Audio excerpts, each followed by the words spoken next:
Short answer, yes. Asterisk. Howdy everyone. There's been a lot of discourse on the internet recently about the dirtbag left and how they're bringing over Nazis to the left and whether that's a good thing or not. And on the one hand, there are people who believe that, as leftists, our aims should be both to decrease the number of Nazis as much as possible, as well as to bring over as many people as possible towards the left. Therefore, turning Nazis into leftists is a good idea. And on the other hand, we have people, predominantly members of minority groups, who would very much like to not be in the presence of people who very publicly wanted them dead not very long ago. And both of these positions seem very intuitive and reasonable, but they're both seemingly contradictory, at least at first glance. So how do we resolve this dilemma and make a reasonable choice between two reasonable positions? Well, firstly, we should get more into the justifications of what both sides in this argument believe.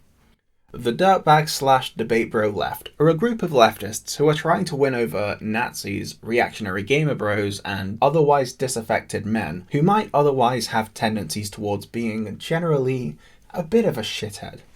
And they generally do this by presenting leftist talking points, but also in a way that appeals to that machismo side of these men, with aggressive but endearing caricatures of people who sound smart and confident, while also being progressive role models. Or that's the aim, at least. And this is a very good demographic to target. And I do think that their content is somewhat useful for moving reactionaries further left, and towards advocating for positive change in the real world, especially within gamer spaces.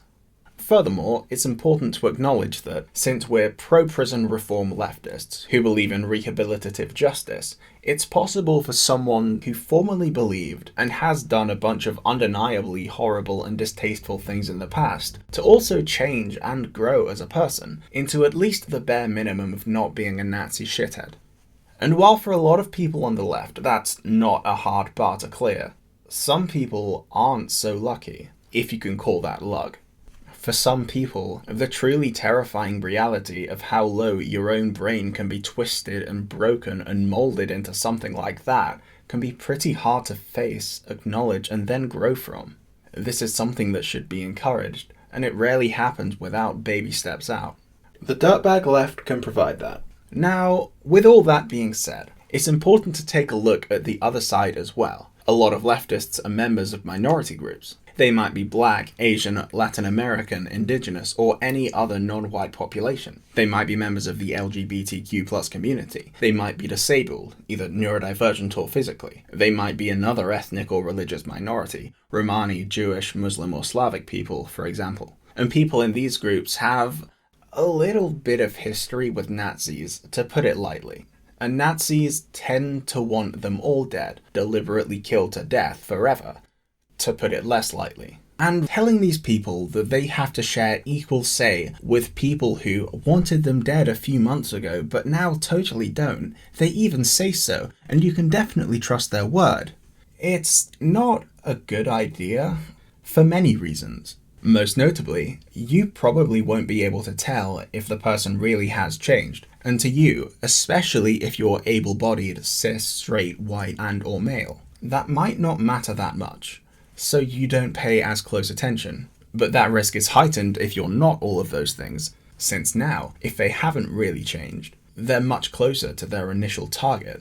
So people who are most at risk of hate crimes aren't going to want to be near people who they know have in the past said that they want to hate crime people exactly like them. And that brings us on to the second point. Not being a Nazi anymore takes quite a lot of time and effort. Even if you decide in your head that you no longer want to do anything remotely Nazi-like, totally publicly disavow your former Nazi friends, and then subscribe to Vaush or Xanderhal or something, that doesn't instantly make you a progressive intersectional leftist. A lot of those internal biases that made you a Nazi will still be there, many of which you might not have even thought to question. You might still be acting really weird around sex workers or disabled people. You might still use slurs on a semi-regular basis. You might still dead-name a trans person you disagree with, to name just a couple of the most obvious manifestations of these biases. And if people point out these problematic behaviors to you, that doesn't make them cringy Twitter woke scolds who are purity testing you out of the left. They're just noticing that you're still acting a little sus around members of minority groups, which is one of the reasons why I don't really like dirtbag left communities taking the anti-woke scold position. It's very weird and seems counterintuitive to me, but I digress. But all that being said, I do think it is important to have people out there on the front lines, if you want to be pretentious about it, which I do. Because at least in theory, it would be useful for me to have people with more spoons than I do argue my point in my place. And ideally, disaffected members of minority groups wouldn't have to constantly defend their own existence to people who want them dead. Pulling off from all of this, I think that the people who are trying their darndest to pull over reactionary gamer bros and alt-righters to the left should either create their own leftist spaces, where they try to limit their interactions with members of minority groups, and maybe form a holding space, almost a rehabilitative space where they can grow and learn about progressive ideas. Or failing that, just do better.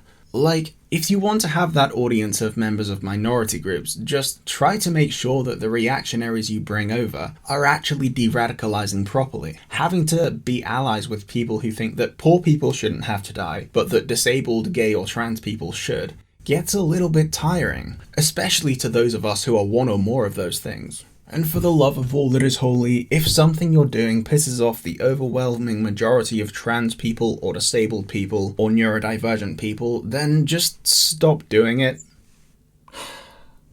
Anyway, thank you all for watching. If you like this video, don't forget to like, comment to let me know you like the video, and subscribe for more like it. Only a small percentage of people who watch this video are actually subscribed, so if that's you, please subscribe and turn on the notifications. It's free and you can always change your mind later. Alternatively, you can also join my Discord, follow me on Twitter, or donate to my Patreon, or do all four of those. It's completely up to you. Either way, stay safe, stay spicy, and as always, have a good